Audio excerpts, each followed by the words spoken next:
Welcome, everybody, to the first podcast. We don't have a name for it yet because we don't like to prepare things on the spot because that's just who we are. Anyway, but this is... You know the movie Bad Boys? No. What? The Bad Boys? I do not know Will Bad Smith? Boys. You've never seen Bad Boys? I've never seen Bad Boys. We could be like the Lad Boys. The Lad Boys. We could be Lad Boys. Crab Boys. Crap. No, I already got Crabcast. Is Crabcast like a podcast? Because I've admittedly not watched it. I don't actually watch your videos. I'm purely only friends with you for clout. Oh. Okay. Joke's on you. I ain't got dick. I said after having seen most of your videos at this point. No, Crabcast is something that I started with some of my friends here in Jacksonville, and it's probably the most unfiltered you'll ever see me. Damn. If you are interested in my content in the slightest. We don't got filters in this. We get you pure. Oh no, unleaded. not with the people I record with. We're bad, but you know, bad to the bone, dude. Yeah, if Crabcast is kind of like my escape from any other serious content that I make, or at least like what form of serious it is. But we're getting off topic. This podcast is about video games because every time Jacob and I get on the Discord chat, we just end up talking about game design for God knows how long. So I figured, hey, we might as well just put this out there. Maybe we can some of our bottle this opinions up might be. and sell it for content. I can't sell shit, man. But yeah, how are you doing, Daniel? I'm great. Mr. Ender. Sorry, I should use your proper name. I don't care. It's fine. You can call me Danny. Right, you know, when I streamed Gigantic, someone asked in chat if my name was Tyler. I said I looked like a Tyler. Oh yeah, Gigantic's back, isn't it? It is. It officially comes back April 9th. Oh, and it is like dude. the only MOBA I've actually fully enjoyed. I played that game in beta. That's one of those very few games that I played that just never happens that I played in beta. I played 3 games so far that have technically been in beta but never actually came out. Because I played Gigantic. I played Fable Legends. I don't even know if anyone remembers Fable Legends. I forgot about Fable Legends. Yeah, because it basically was replaced by Fable Heroes, which was similar. I don't even remember that one. But yeah, Fable Legends. If you don't know Fable Legends, that was originally going to be a co-op. It was going to be a co-op Fable multiplayer thing with asynchronous multiplayer. Mm-hmm. As like 4 people would play as the party members, each one being a specific class.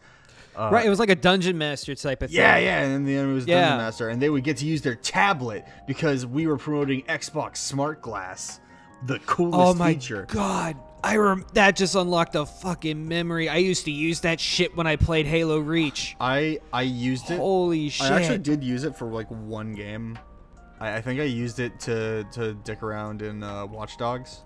Mm-hmm. Because they had the whole, like, you can connect your smart device and use it to make the cops attack people. No, it was stupid broken in Halo because, like, so I actually had an iPad growing up. I saved up my money and was able to buy one.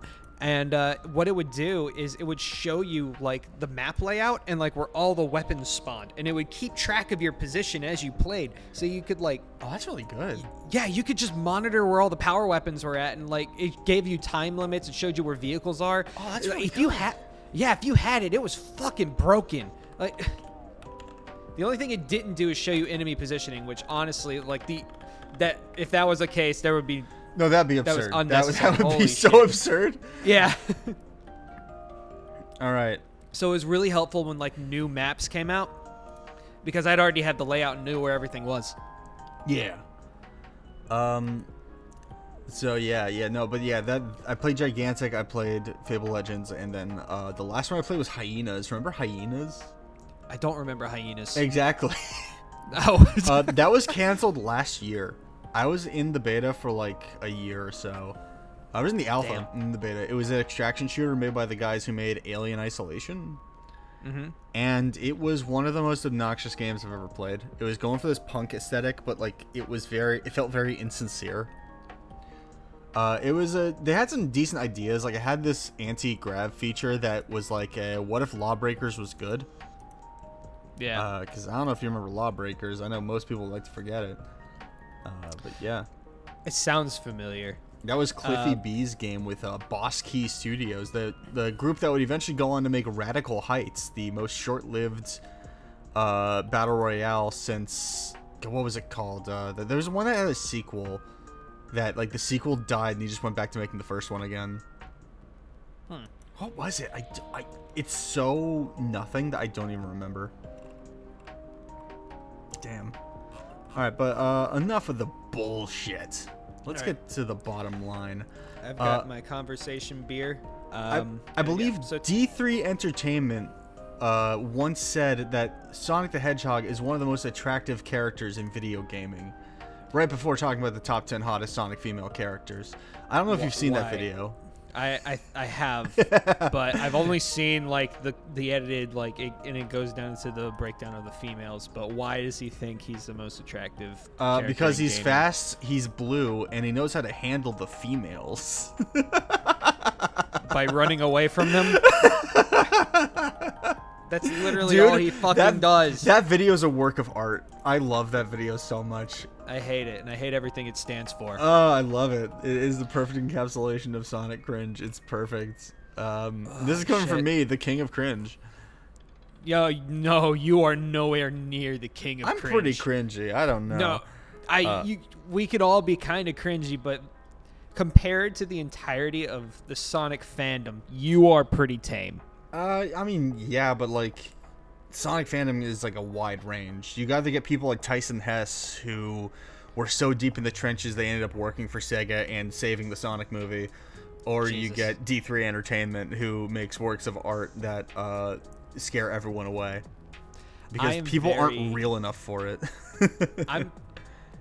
I'm like the most in between Sonic fan probably out there. I can't stand it, but I still play it.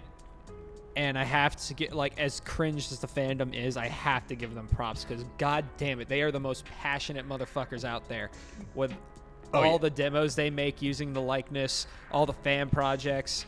Like, it's crazy what they can do. Like, they essentially just keep the franchise going. If it wasn't for the fandom, Sonic would have died out years ago. It is genuinely, and this is actually right, that statement right there is actually very more apt than you think, considering the research we did going to this. Yeah, no, like Sega's pro fan game thing when it comes to Sonic has been kind of a breath of fresh air for fans, because it really just shows like a benefit to having a dedicated community. Like, they very clearly care, and it's nice. It's something like we can talk about Nintendo trying to send the Yakuza to your house if you even like use Mario's name in vain. Imagine if Game Freak let the Pokemon fans run wild. Like, oh god, no. Holy shit.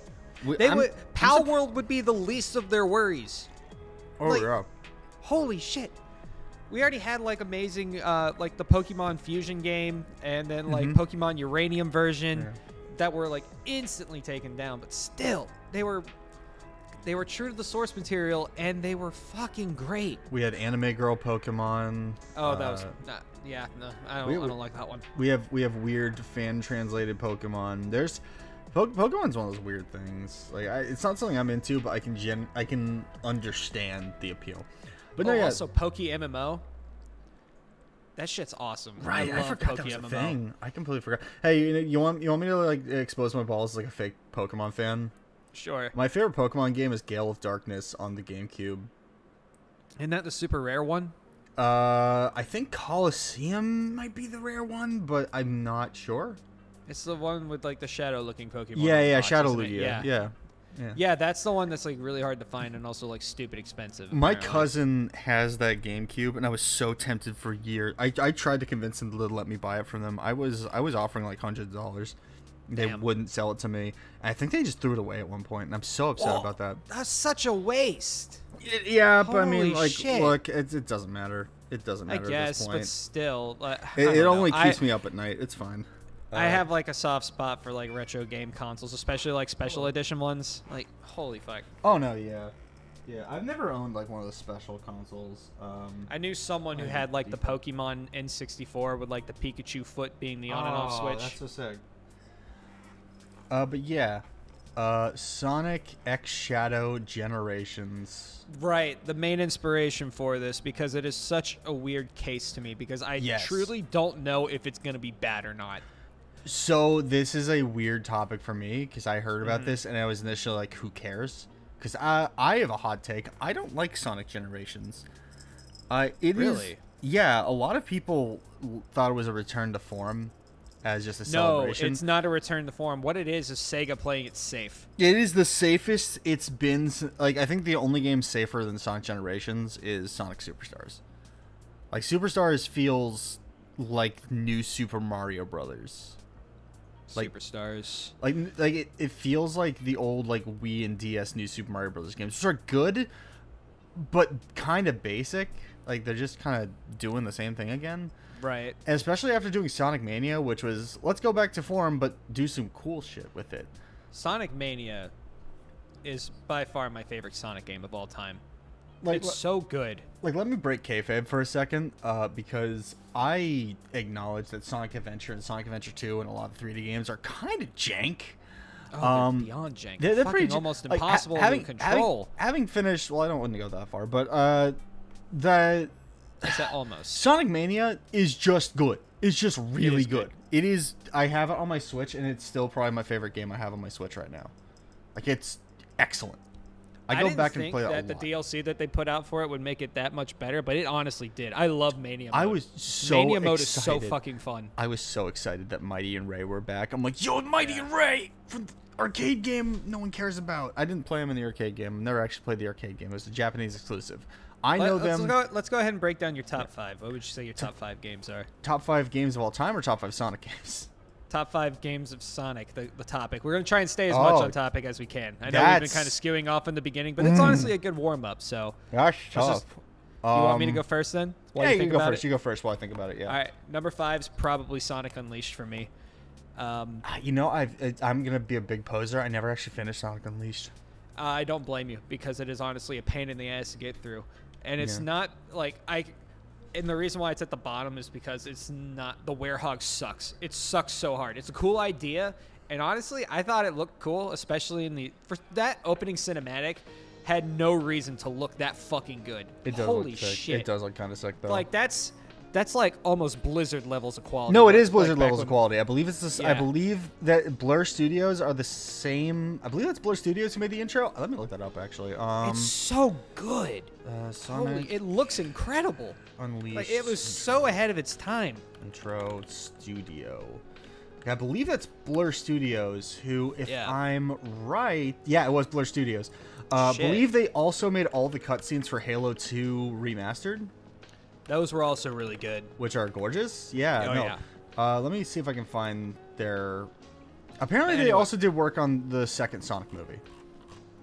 Though, that makes sense. Because those models did look pretty good. So... Yeah, and it's not because, like, if the Werehog wasn't there, it would honestly be a lot higher. The day missions in Sonic Unleashed were so good. They felt good to play, and I think, like, Unleashed and Generations are the only ones that actually feel good to play with Boost Era Sonic. That's just out of the games I played. I hear Colors feels pretty good. No, I'd agree with Sonic Unleashed being, like, the best Boost game. If we're not counting Frontiers, that is. Like, I think Frontiers is its own beast. No, Frontiers feels awful. That's we'll get to that. We'll get to that in a second. Conversation later. Yeah. So, because I know what you're thinking, but I want to like explain my part in that. But, I've got some beef with Sonic Frontiers. I'm willing to lay on the table. All right, number 4, I'd have to say probably Heroes, and it's all off of nostalgia. That was like the very first Sonic game I ever got into. I was thinking about it. I don't think Heroes is in my top 5. Weirdly enough. I don't think I've played as much Sonic games as you have, but I played a decent amount. I think we've played more equal Sonic games than you think. Possibly. Yeah. And it's literally all nostalgia. Looking back at it now, the game, like, it does not play well. But the team system was cool. The fact that all the stories, like, eventually, like, loped together was pretty cool. And it had like a pretty cool way of like finishing out its story, and that's all I'll get to on that one. 3 would have to be Sonic 2. That's fair. Mm-hmm. I think it's better than any of the original. I think it's the best one out of the original 3. That's not a hot take. I'd say that's about a rated take. Right. The only thing that 3 does better is that it has Knuckles and it has some like quality of life changes to it, but it was also like it was so over the place with like how it released. Yeah, that's kind of how much I love. That's kind of why I love 3 is how much of a freak game it is with its weird level design and everything. Yeah. Also, it's like it wasn't finished when it first came out. No, because the Knuckles part is an expansion. I hope that doesn't become a theme in Sega's future. Yeah. 2, I'd have to say. Ooh, actually, I didn't put much thought into number 2. What would be number 2? It's tough, right? It is tough. I can easily say like my number 1, but like actually going to the top 5 was like, oh, I never thought about that. My number 1, like, I've already said it. Mania is number 1, so no surprise there. Oh, okay, yeah, that's fair. That's fair. 2 would probably have to be. I'd probably have to say Generations, because I just like the idea of it. That's fair. That's fair. It is safe, and that's why it worked. Because it was like, hey, here's all the best parts from all the Sonic games, except for Crisis City. I don't care. That was the worst part of 06. Crisis City sucked ass.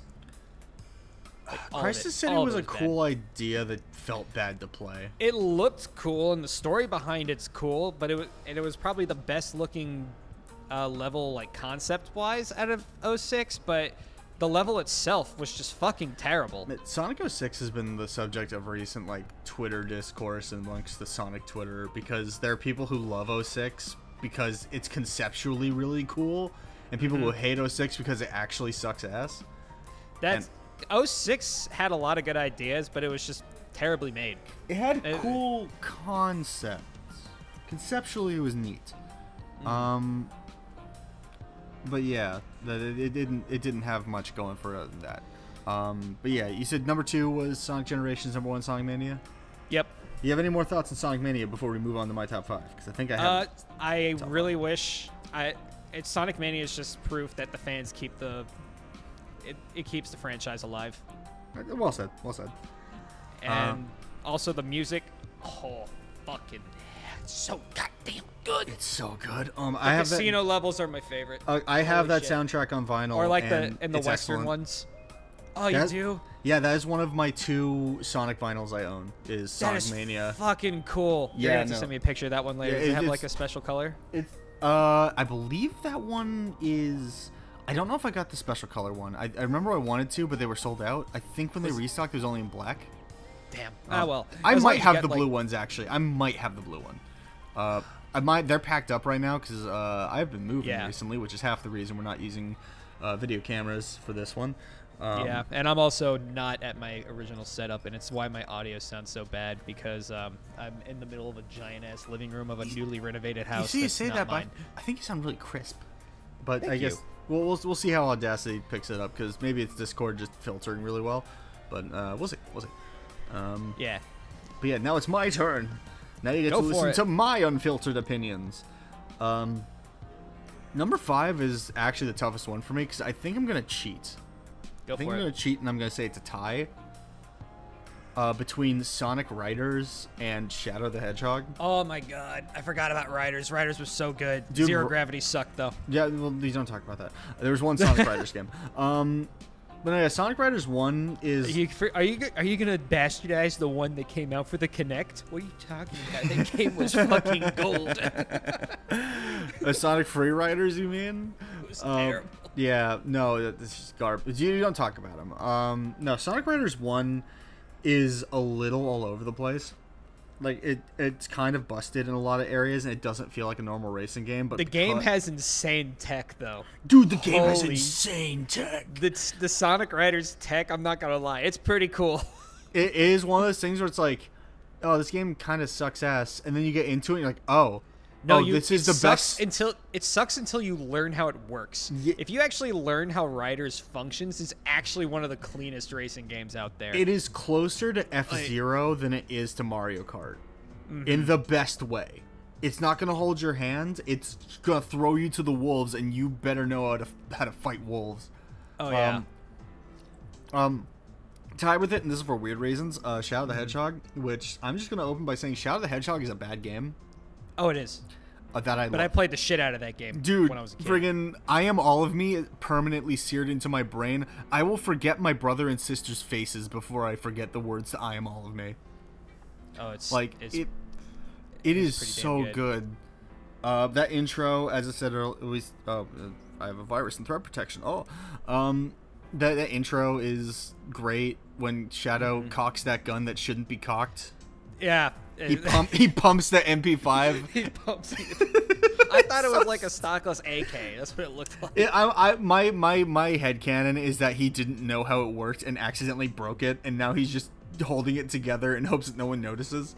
And he's using his mind powers. Yeah. It was okay, here's the thing I love, and I'm going to talk about this a lot. Sonic the Hedgehog is a dangerous series, and what I mean by that is it tries to be weird. It tries to break its own conventions a lot, which I appreciate. And I'll give it respect for that. There's also one of the biggest problems with Sonic Team is that they never stick with a good thing. They always I don't care what they decide to do with Sonic. Like they can change up his atmosphere all they want. I'm just tired of the game sucking. No, yeah. That's the problem. It's like I love the idea for Sonic Forces. I wish it was a good game. Yeah, I don't think they've ever necessarily flopped on the setting of any Sonic game, but every single one is Superstars is kind of mid. I haven't played that one, and it's not ringing a bell to me right now. Are you talking about? Is that the new 2D one? That's the new 2D one, yeah. Oh yeah, that's why, because everyone said it was fucking mid as shit. And, yeah, it's absurdly boring, which is the worst thing you could be as a Sonic game. Yeah. The best thing about it, the soundtrack wasn't that great either, which, like, how do you fuck that up? That's like the one thing you get right every time. The best thing about it is the fact that they introduce a new character who I like Trip. I like Trip a lot. And then they bring Fang, who I love. I love Fang so much. He's my baby. Love also, really unfortunate how that game launched like 3 days before Mario Wonder. Oh, dude, when I'm looking at them side by side, it's like, why does Mario Wonder look like a better Sonic game than Sonic Superstars? It's tragic. No idea. Anyway, sorry, go ahead.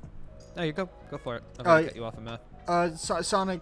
So number 5 is a tie. I probably want to say Sonic Riders, but I feel like not talking about Shadow the Hedgehog. Oh, I didn't finish my thought about Shadow. Sorry. Shadow the Hedgehog's weird. They gave him a gun, gave him multiple path options. They made him say "damn" a lot. Damn, Chaos Emerald. And yeah, no, it's a bizarre game. Can we hold on for 1 second? I gotta feed my cat. Give me 1 second. I'm sorry. I'm prepared. We'll be right back after he feeds his fucking cat. Sorry, my cat was meowing at me angrily because his bowl was empty. I'm like, oh shit. Is he fat? No, he's not fat. He's very well toned. He exercises a lot. That's good. But yeah. So back to what I was saying. Yeah, Shadow the Hedgehog's a weird game. They gave him a gun. They made him say "damn" a lot. They made the animations really floaty and strange. And I kind of love that part. He kind of stretched a lot. Yeah, he did stretch a lot. Like, he was really stretchy. They gave you a weird morality system that is just hilariously dissonant. And it was super easy to fuck up. Oh, yeah, it really was. Oh, my God. Like, if you had to be dedicated to the side missions if you wanted to be sure of the path. Otherwise, you were going to just finish it out of irritation, or you just couldn't figure out what to do. Irritation being up going straight on the map. Irritation being the biggest word. Introducing the idea of Black Doom, yeah, we all laugh at it. Let's get it out of the way. It's a funny name. Creatures, get out of my sight. Or just want to hear a censor bar over that. But yeah, no, like yeah, the introduction of the Black Arms aliens and their whole shtick. That's just really bizarre, and I kind of love it. It's goofy. It's goofy in all the best ways. The main soldier being like this heterochromic soldier gunman. Oh my God. The president having a framed picture of Sonic and Shadow on his desk, which I swear to God I will recreate in real life. That is the funniest fucking thing. It's so good. Why does he have it? Fun fact, actually, for my first game design project back when I was in school, I actually had that as one of the collectibles you had to find. The Sonic and Shadow picture? Yeah, I photoshopped it into the... they cut it out in Photoshop and put it in Unity, and that was one of the things you had to find in my first game project. That's hilarious. It was very fun. Please keep that in. Yeah, let's keep it in the game project, or... All of them. That project's done. Like I can't do anything with that anymore. That was a Game Design 1 project. It was not great, but I was proud of it. It was such an asset reuse. Oh my god. Back on topic though, yeah, I'd probably lean more towards Sonic Riders as number 5, but I'd be remiss to not mention Shadow as just something. Keep it as an honorable mention then. It's worth noting. Number 4, let's talk about Sonic Adventure 1. Never played it. Sonic Adventure 1 is jankier than 2 by a lot. It's also an open world game. Yeah, I remember like you have that. a hub world to walk around, and you have 6 characters to play as. I am noted on my Twitter as being an avid Big the Cat defender. I like the Big the Cat levels because I like Sega bass fishing. You are such a bastard. I know what I am. I know what I am. God. No, but okay, you gotta understand. I grew up with Sega bass fishing on the PC, like just their PC port. So I played a ton of Sega bass fishing, and it's the same. It's exactly the same. So it's like, oh, I need to catch Froggy, and it's like, okay, play Sega bass fishing. Hell yeah, let's go. Sonic Adventure 1's a tonal mess all around. Like, it's all over the place. Basically, it is... You're playing as Sonic, Tails, Knuckles, Amy, E102 Gamma, and Big the Cat on parallel storylines a la Pulp Fiction or that one part of La La Land, if you've seen either of those movies. Where it's basically like, oh yeah, you're going at separate storylines that intersect at times and occasionally contradict each other. And each level has its own theme. Sonic's levels are exactly what you'd expect. Get to the end of the level. He has the longest campaign. Knuckles is a version of the Knuckles levels in Sonic Adventure 2, but they're reusing Sonic's levels, so they feel worse. That's weird. But they have the same like ping system for finding the emeralds, except they don't have the TVs, if I remember right. There is the Amy levels, which are you need to escape from the big robot. That is your game mechanic. It's the same levels as Sonic, but you have to escape from a big robot whenever he shows up. So are all these levels just rehashed? You just play through them 90% of them are rehashes. E102 Gamma has some unique ones. Amy has some unique ones. I think Knuckles gets one unique one. Bigs are all rehashed. Tails are all rehashed. Damn. The only main difference being the final boss fight's different. They really do just be doing Tails dirty whenever they get the chance. Tails gets unfortunate. Thankfully, Tails plays well in Sonic Adventure 1, unlike Sonic Adventure 2, which we'll get to. Oh, God, no. But yeah, it's all done together, and then you get your final Supersonic section, where you're fighting against Perfect Chaos, which is a whole can of worms involving time travel that I don't need to go into for the case of this conversation. But yeah, I love Sonic Adventure 1. It set the foundation. Sonic Adventure DX, however, sucks ass, and I would not wish it upon my worst enemy. If you're going to play that game, play the Dreamcast version. It's better than all the other versions, ever. In other words, put on the pirate hat. I would never publicly advocate for piracy. So my number 3. My number 3. I mean, emulation is legal. Number 3. No, number 3. Sonic Frontiers. Let's talk about Sonic Frontiers. Okay, so my whole gripe with Sonic Frontiers is that it doesn't feel like each area was spent with the proper amount of care. Because I will give you the defense that Sonic in the overworld feels great. And the way they structured it is really cool. Yeah, it looks a bit weird how there's just floating structures everywhere.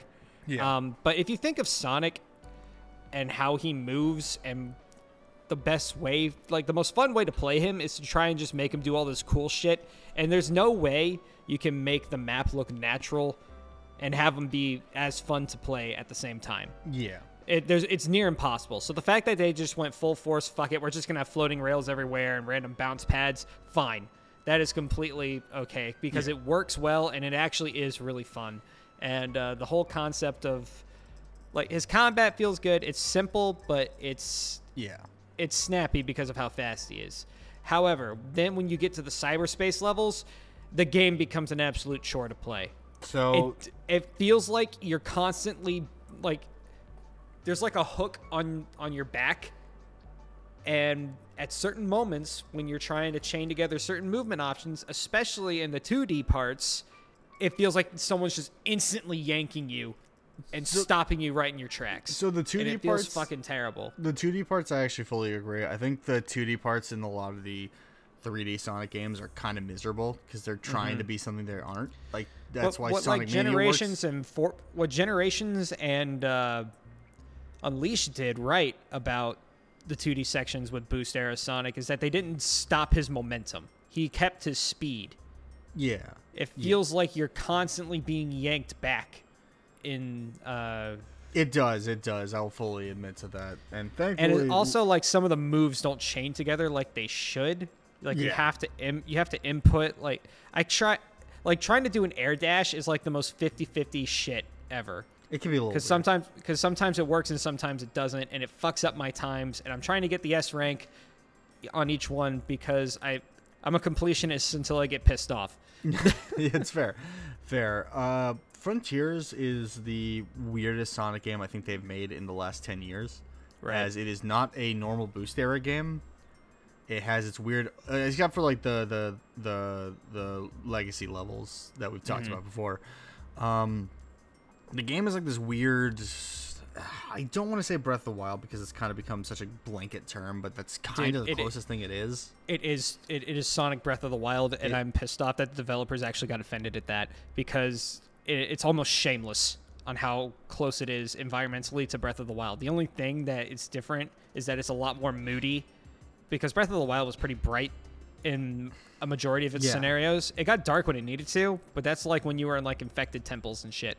Yeah. But overall, Breath of the Wild was very bright and colorful, and Sonic Frontiers, at least in the starting area, I know there's like the desert area. I haven't really got much farther past that, but like did you it's not beat pretty. It? No, I didn't beat it. I got fascinating. Okay, because like the last area is like the coolest parts of the game.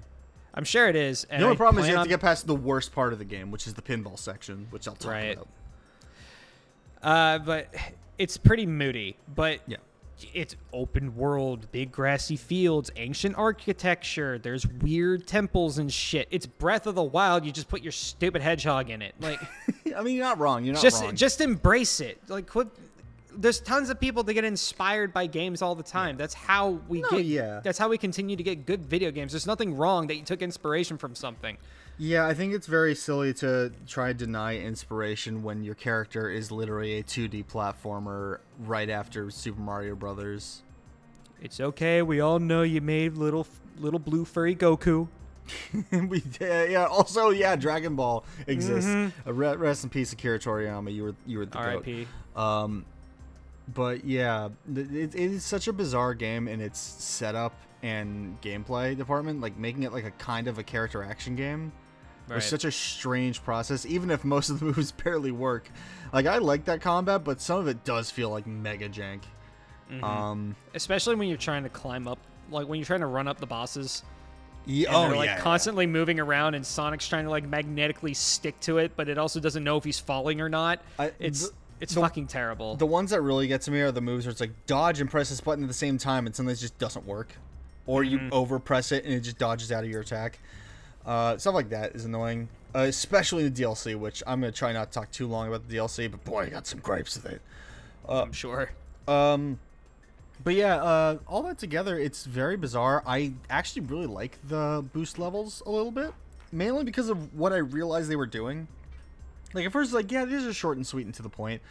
And then I realized what they were as I'm running down this long ramp downwards, going up these stairs around this little half pipe area. I'm like, is this a Sonic Adventure 2 level? And I realized all the levels in the games are like rudimentary recreations of old Sonic levels.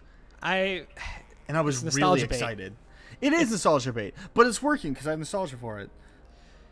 I hate how that's like their main focus too every single time though. Like when they make I'm ready for something new, and I get that the overworld was like the newest part of it. Yeah, overworlds and boss fights are new.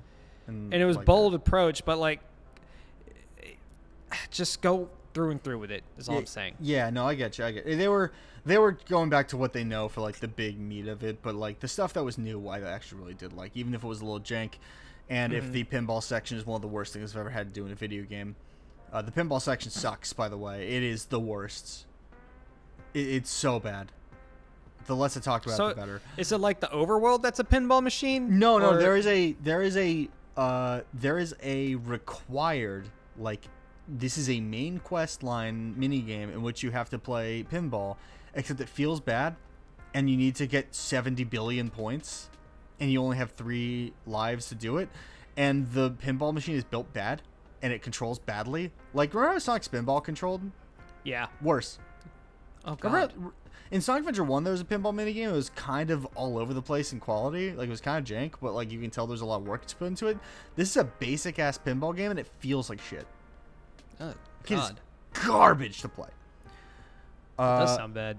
Yeah, I can't wait to get to that part. It is required to beat it. It was the worst part of the game pre-DLC. Because DLC. But, yeah. The boss fights, I loved to death.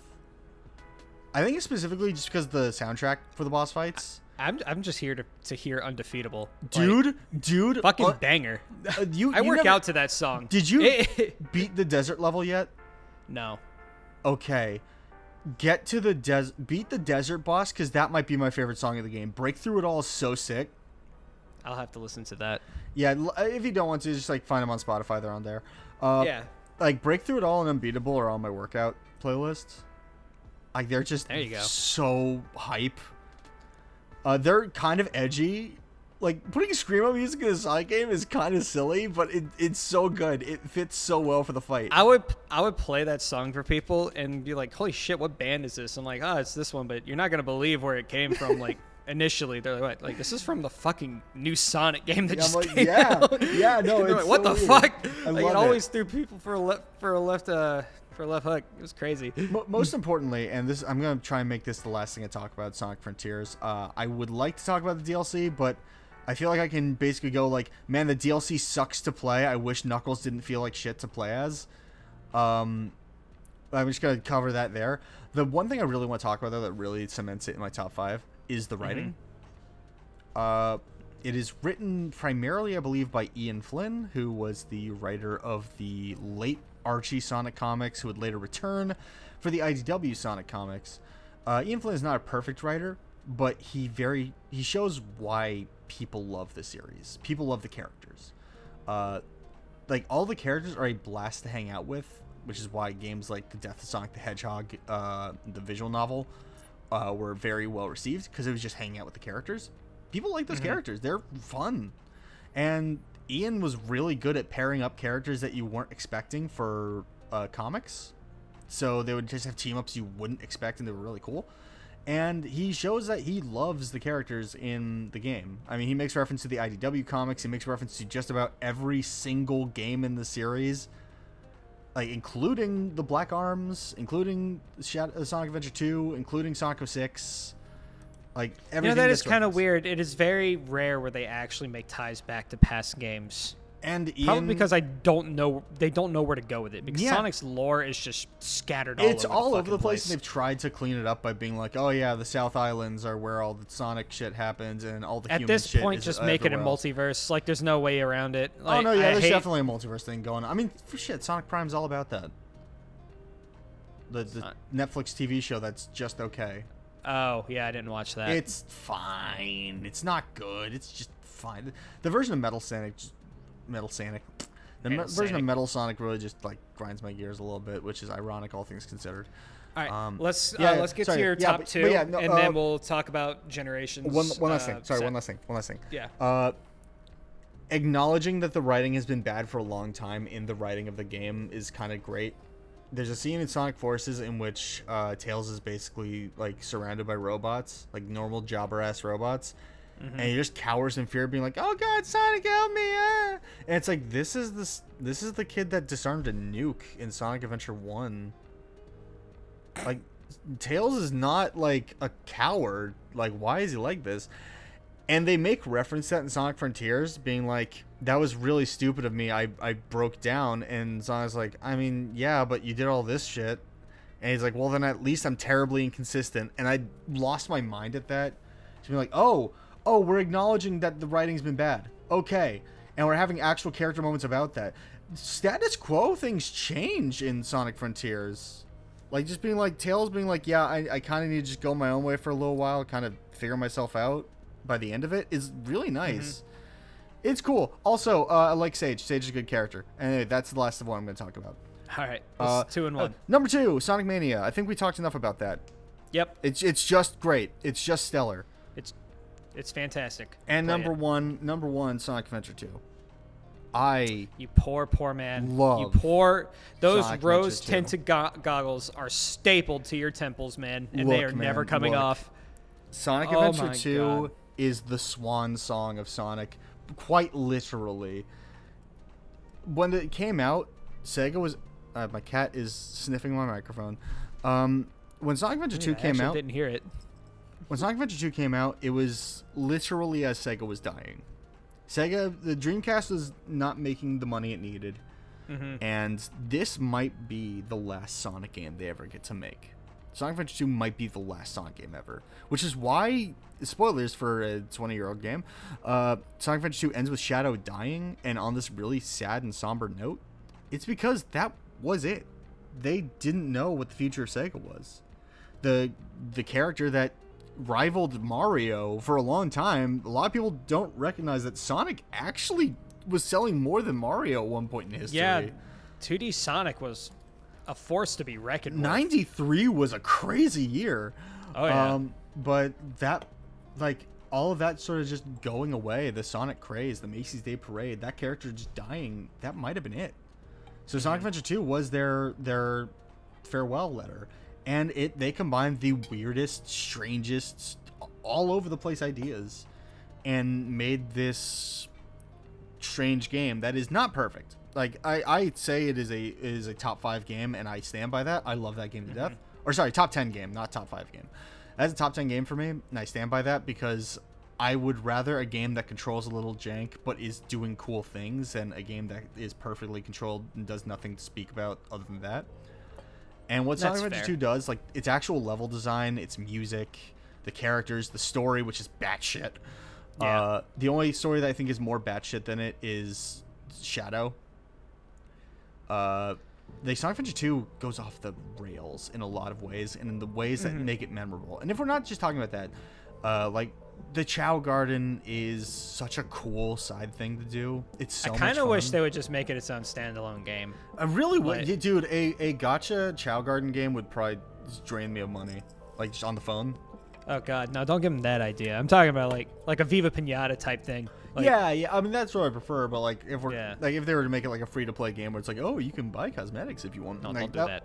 Like, that would... Don't do that. I'd be kind of sad, but at the same time, it's like, I'd buy the shit out of that. You and many others. Yeah.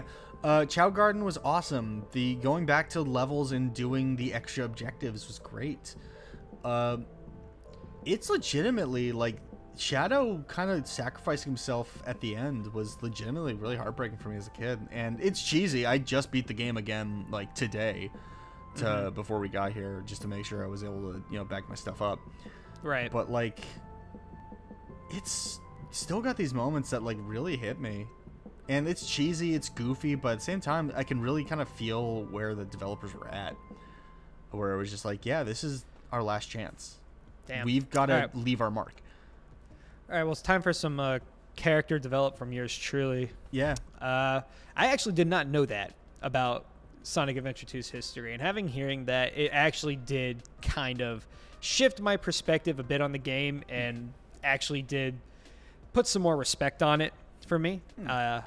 Like, that's really cool. And honestly, like, if you're going to go all out with a bang, that was the way to do it. And I'll also give Sonic Adventure 2 the defense of, for the time and for the way games have changed over time, it was good. Like, I'm sure if I had that game when I was a kid, I would have loved it. Yeah. Because I loved Sonic when I was a kid. I used to run around like him. I actually learned how to roller skate because of Shadow the Hedgehog. Like, and I'll take full pride on that. I don't care how cringe it is. The fact that a video game actually made me go outside and learn a skill, to some as daunting as like roller skating, because it's tough at first for anybody. I would also like to mention that the only reason that Sonic grinds rails is because of a brand deal with soap shoes.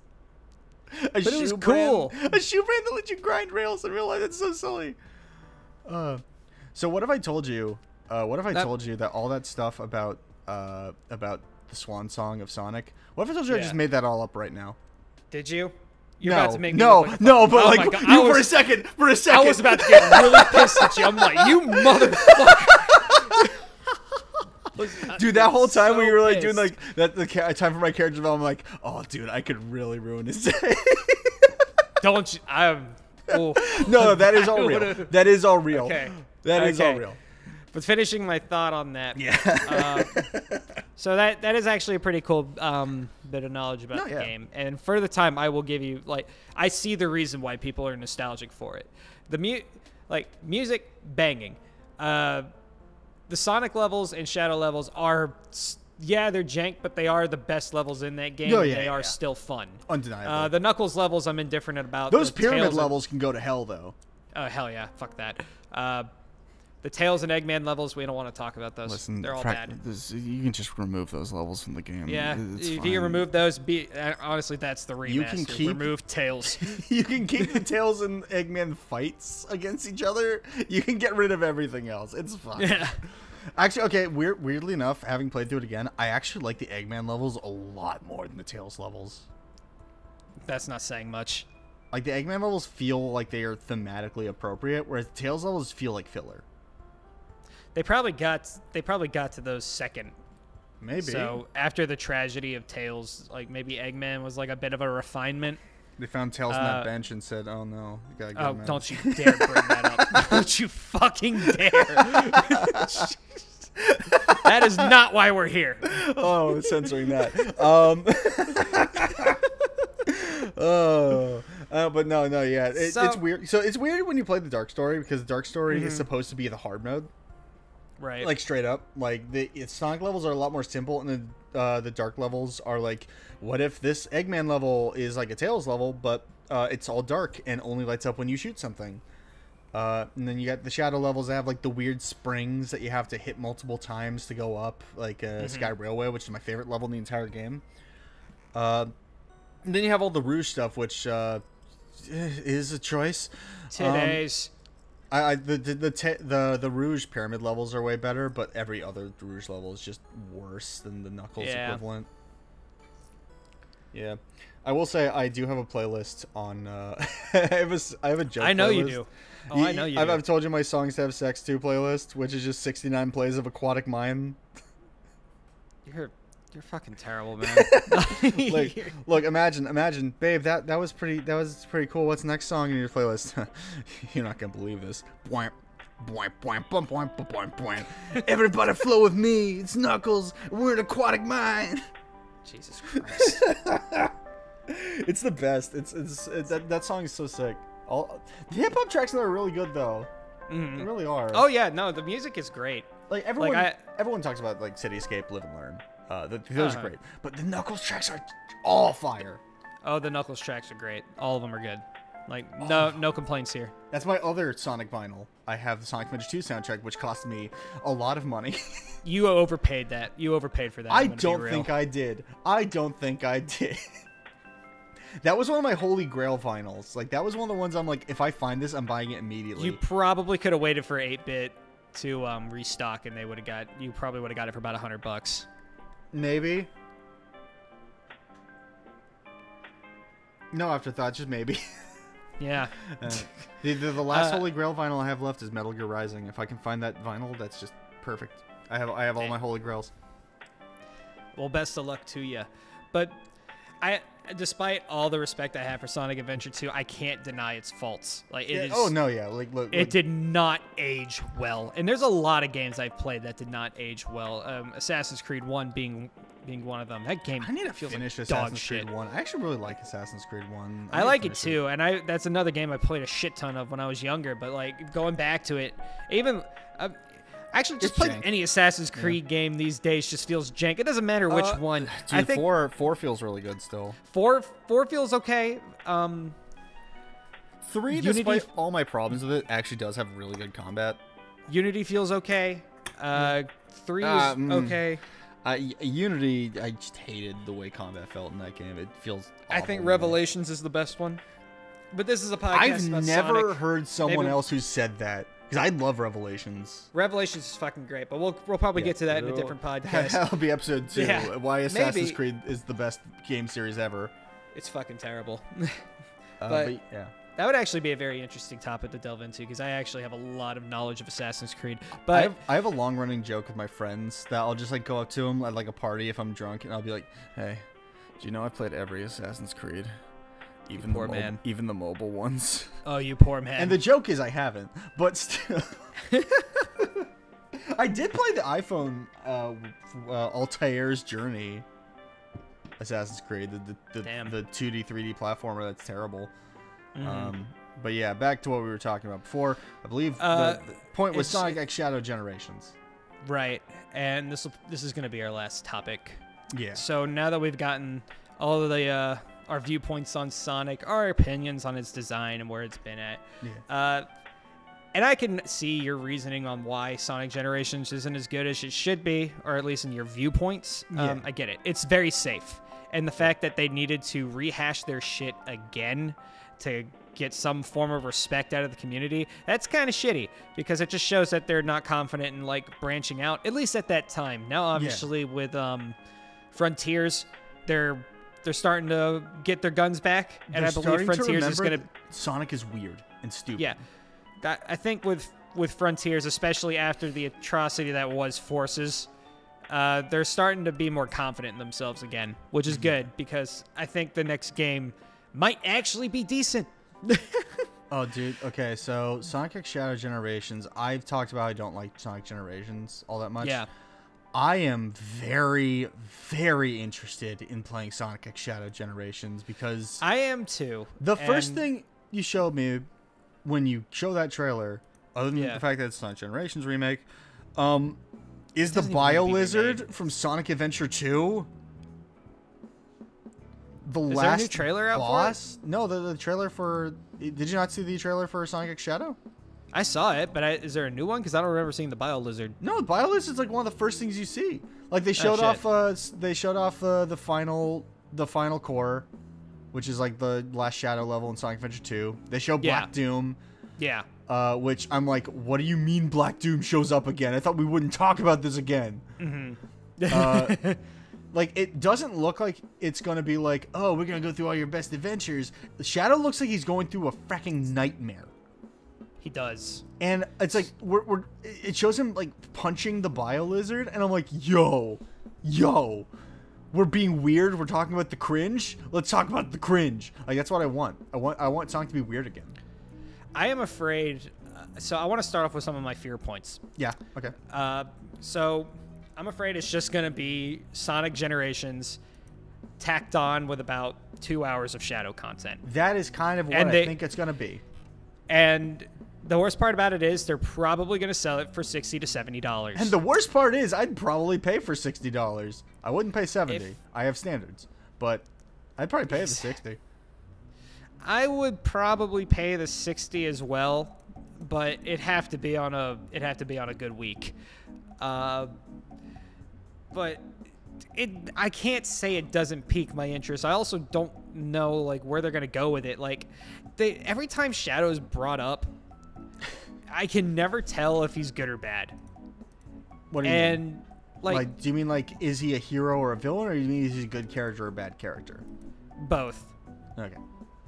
Because he has a cool past, I guess.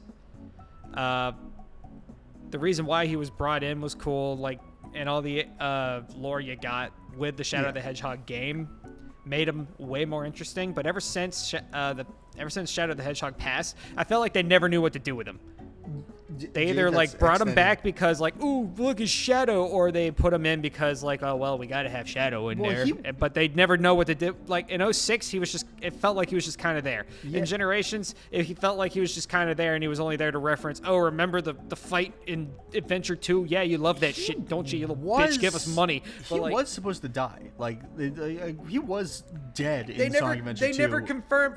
Did they confirm in Shadow the Hedgehog that he was still alive? They do. They actually do confirm in Shadow the Hedgehog that he is the original Shadow. It's a line of dialogue that you might not even get in the final boss, but Shadow going like, "I looked up your files. You are the original Shadow," or something like that. But it doesn't make sense because there's also a fucking ending in that game where he's like, "That bastard died in the flames a while ago. I'm just the best android." I'm like, yeah, it's Shadow the Hedgehog's a mess. I love it, but it's a mess. Right. But no, yeah, like Shadow is a baffling character because the whole idea is it's about personal identity, and he has one quest that by the end of Sonic Adventure 2 he realizes he doesn't identify with anymore. Because I don't know if you remember this, all the bad things that happened in Sonic Adventure 2 were Shadow's fault. Like Eggman did not really set up any plans. That was all Shadow. Like Eggman set up the egg golem, and he broke Shadow out, and those are the only two things that were his idea. Everything else was like pretty much Shadow's plan. Like he knew what would happen if he activated the Eclipse Cannon. He was just like, he didn't know what he was supposed to do. He was just told by the fucking guys like, hey, no, bad. He did know. That's the thing. In Sonic Adventure 2, he knew exactly what he was doing, and it wasn't until the end where he's like, Maria wouldn't want this, and basically goes back on what he was doing. Like it's bizarre. Like he's kind of all over the place. He's a character who like very clearly like wants his own personal revenge because the cop shot his sister. Like so he has like all this complex shit going on. Yeah. And I feel like they once they figured him out after Shadow the Hedgehog, they just didn't know what to do with him. And now with this trailer, and you see Sonic do the jump. He does the cross thing with Shadow's like, ooh, yeah, which is like, yeah, Sonic Adventure 2. But Sonic looked concerned. Yeah. He was like, whoa, he's here again. Oh no, we're in trouble now. And he's up there looking all menacing and shit. And then it just like breaks into his gameplay. I'm like, okay, is he bad again? Like, what the fuck? Like, I thought in Forces he was like confirmed to be like, yeah, he's not a dick anymore because he was actually helping out or some shit, and he even had his own episode. But like, he's so wishy-washy. My favorite version of Shadow is probably this is gonna be really weird. It's probably his version from 06. Yeah, because Shadow in 06 was like, yeah, I'm now a government agent. He was kind of a badass in 06. I'm here to do missions. I'm not the hero. I'm doing my job. I really liked when he put Silver in his place. I'm not gonna lie. No, that's like Sonic 06 is kind of terrible, but like admittedly him stopping time just to kick Silver in the head was so good. Lick my balls. Lick my balls. Oh no, it's so good. I love it. I love it so much. It's cringe, but I love it. I thought like that was probably one of his coolest moments because literally you see this psychic hedgehog come in. He's like he's saying it's no use to Sonic, flinging him out of the map, destroying many save games of people trying to play that game. I think, weirdly enough, I think the best way to encapsulate that whole "what are we doing with Shadow" thing is from Sonic Boom, the TV show. Oh God! Where Shadow shows up and everyone's just like, he's so cool, like the whole time. It's like, yeah, no, they don't know what to do with him, so they're just gonna talk about how cool he is. Basically. And that's the problem. Is like Shadow's whole thing is like he's kind of fracked up, and I love him for that. I get that, but like, pick a lane. Yeah, is what I'm saying. And that's the problem is they don't know what to do with him. Even Shadow the Hedgehog, the game, kind of represents that about how he doesn't know what he is. That's the thing with Shadow the Hedgehog, though. You could pick your lane, and that's what made it cool. Yeah. Like, obviously, there was a canon ending to it, but you could also play out basically every what-if situation that there could have been. The reason it's a what-if situation is because Shadow himself was like, I don't know what my deal is, and I'm trying to figure that out. And I think that's a really cool theme. The problem is it's also being written by writers who are not the best at what they do.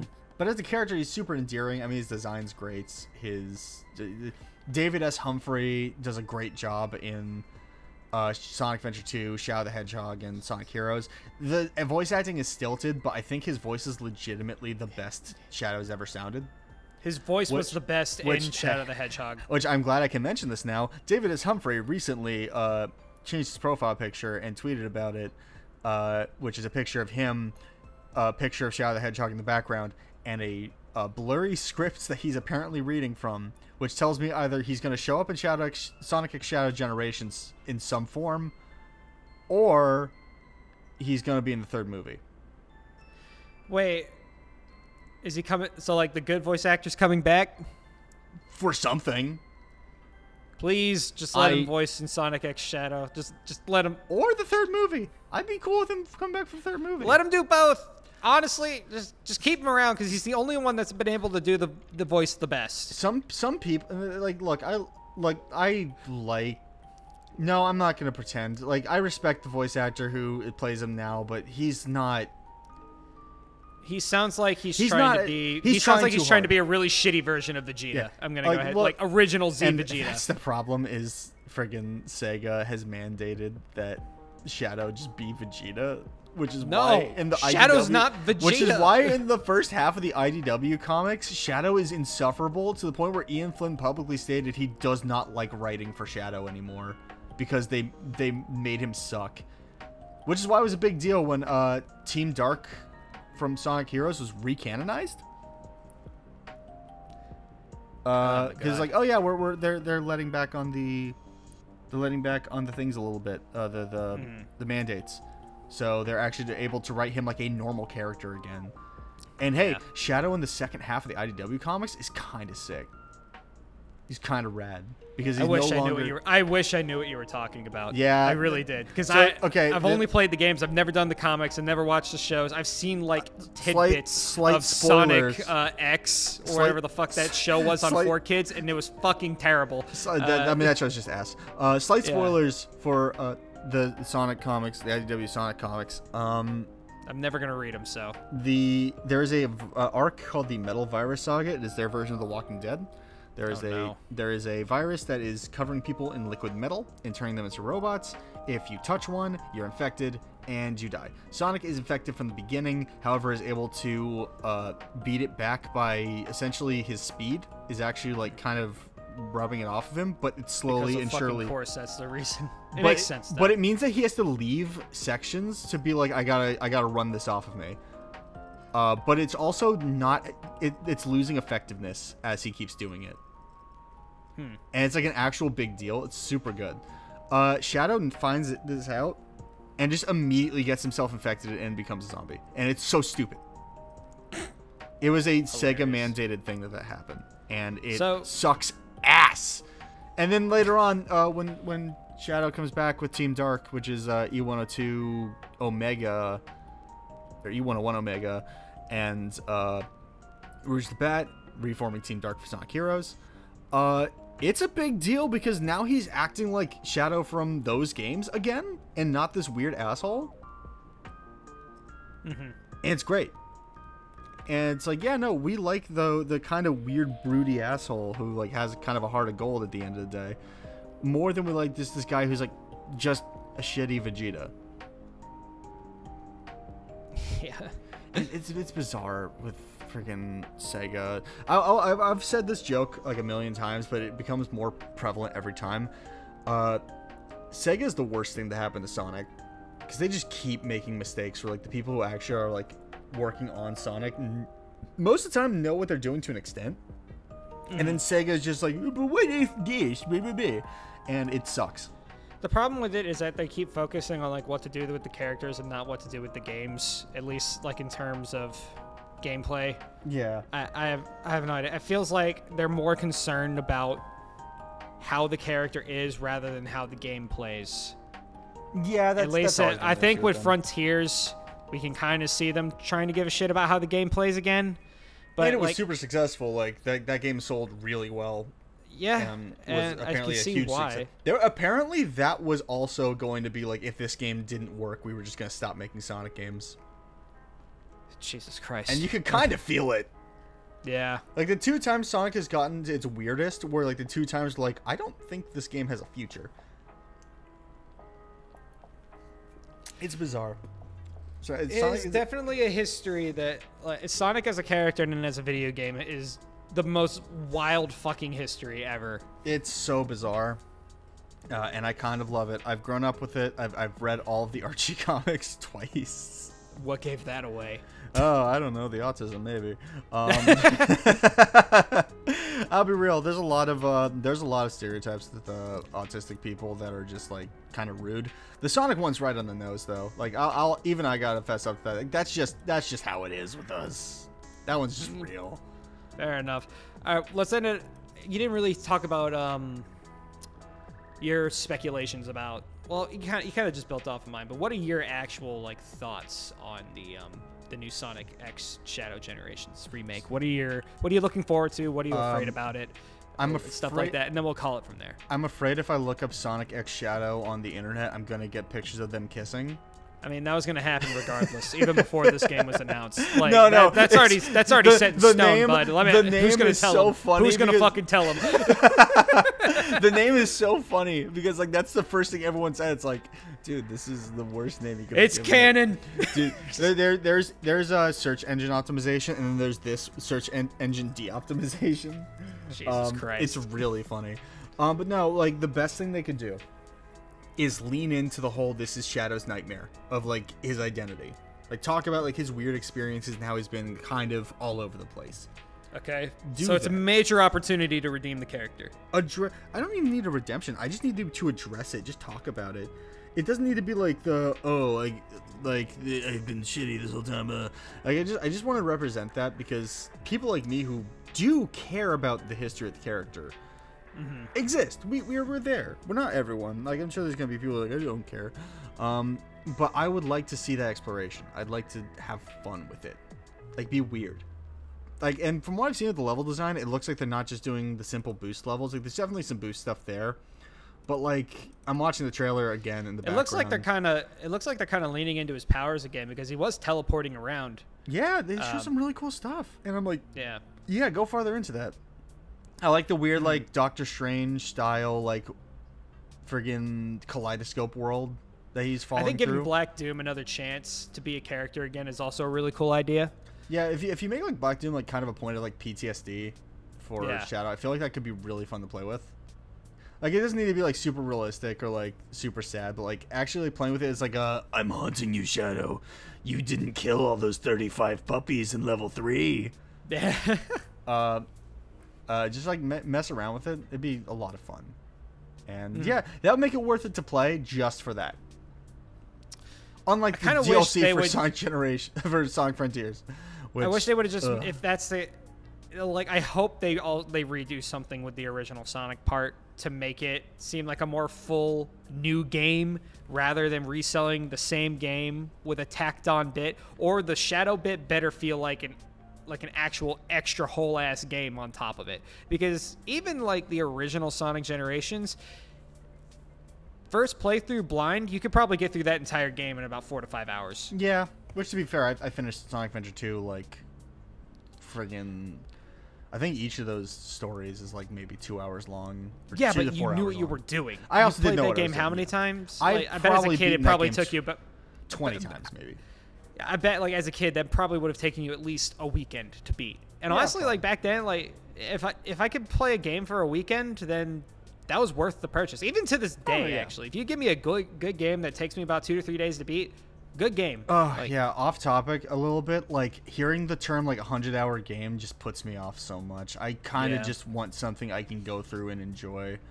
But then you got to, like, evaluate the price concept of it. And that is a real problem. Yeah. But I've definitely been, like... because like a lot of the time when you hear a 100-hour game, I just hear bloat. I would rather a game be all killer and no filler and be like 2 hours long. True. That'd be another topic for another constant. Yeah. I feel like that'd be a good episode 3. Episode 2 is already going to be. What were we saying for episode 2? Assassin's Creed. Yeah, that's gonna take. I'd rather do the 100-hour game concept because there's so much to look back at. The two are very close. The two are very close when we're talking about the topic of bloat in games. Like, holy shit. But like, if we're gonna dive into Assassin's Creed, I want to like dive into like lore, character, like the concept of it all. Like, and that's there's a lot to go through, so we're probably gonna have to like plan that one out a bit more. Assassin's Creed Odyssey is like a 200-hour game that is actually. I'm not playing that game. That is actually only 10 hours of good gameplay. I'm not playing that game. I've tried it. It's fucking terrible. It's so bad. So bloated. It's the fact that Assassin's Creed Mirage was just like, yeah, this is gonna be a much shorter and smaller game. It was actually the most interesting part of a new Assassin's Creed game, was just being like, oh yeah, we're going back to the basics. Shit. Like, thank you. Okay, well, that's an episode. I think that's a good place to call it. Thank you guys for listening, and hopefully we'll have an actual name for this podcast for episode 2. Remember to kiss your dad in the lips. Yep. Goodbye.